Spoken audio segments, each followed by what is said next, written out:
Pemirsa, tanggal 29 Juli 1966 pagi mungkin akan dikira keluarga Gubernur Bali pertama, Anak Agung Bagus Suteja sebagai hari biasa.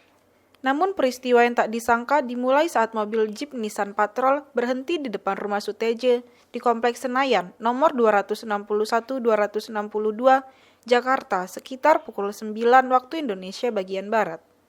3 orang pria berseragam tentara kemudian turun, sedangkan satu lagi menunggu di dalam mobil. Mereka lalu berjalan menuju rumah Suteja.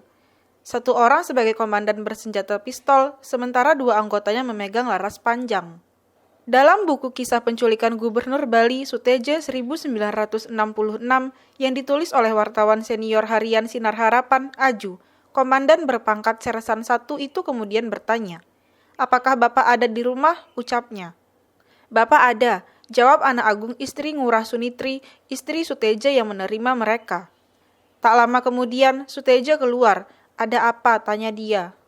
3 tentara itu spontan memberi hormat layaknya kepada seorang pejabat negara selevel gubernur. Penjemput yang berpangkat Sersan 1 menjawab, "Bapak Gubernur diminta datang oleh Kapten Teddy di Jalan Perwira, Medan Merdeka," ujarnya. Tempat yang dimaksud adalah markas staf Komando Garnizon Medan Merdeka, Jakarta. Karena tamu yang datang bertutur kata sangat sopan, Suteja yang ketika itu berusia 43 tahun sama sekali tidak menaruh curiga. Dia menyatakan bersedia dan segera mempersiapkan diri dengan berpakaian rapi. Sebelum naik mobil, Suteja tak lupa pamit dengan istrinya. Sebelum mobil jemputan meninggalkan rumah, Sunitri mencatat plat nomor mobil yang membawa suaminya. Tapi dia lupa menanyakan surat tugas penjemput suaminya. Di dalam mobil, Suteja yang berkemeja lengan panjang biru muda dipadu celana panjang khaki dengan sepatu hitam duduk di kursi tengah. Sementara 3 pria dengan seragam tentara duduk di kursi paling belakang. Suteja diangkat menjadi Gubernur Bali pada 1959. Dia ditugaskan di Jakarta sejak 1 Desember 1965 karena dipanggil oleh Presiden Soekarno berdasarkan SK nomor 380 tahun 1965. Dia berkantor di Kementerian Dalam Negeri dan Dewan Pertimbangan Agung. Malam harinya, Suteja tak kunjung pulang dan tidak ada kabar. Keluarga mulai curiga. Pukul 23 waktu Indonesia bagian Barat, Sunitri ditemani staf Kementerian Pertanian Mae Suteja membuat laporan ke polisi. Markas staf Komando Garnizon Medan Merdeka justru mengaku tidak pernah menjadwalkan berkoordinasi dengan Suteja. Nama Kapten Teddy yang disebut tim penjemput Suteja juga tidak dikenal di markas staf Komando Garnizon Medan Merdeka. Nomor jeep militer yang dipakai menjemput juga tidak tercatat di Garnizon. Sunitri juga melapor kepada Presiden Soekarno yang sudah berstatus tahanan rumah terhitung 3 Oktober 1965 oleh Menteri Panglima Angkatan Darat, Letjen TNI Soeharto di Istana Negara Bogor. Namun Presiden Soekarno mengaku tidak pernah memanggil Suteja. Kementerian Dalam Negeri dan kantor DPA memberi jawaban yang sama.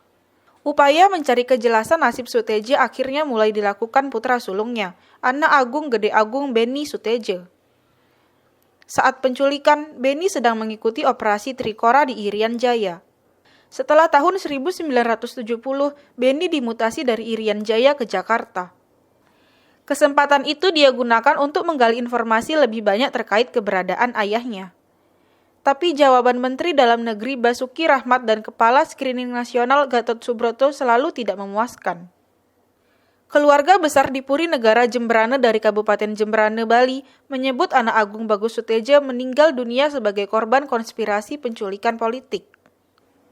Selama 3 dasawarsa, Puri Agung Negara Jembrane terpaksa menanggung stigma terlibat gerakan PKI.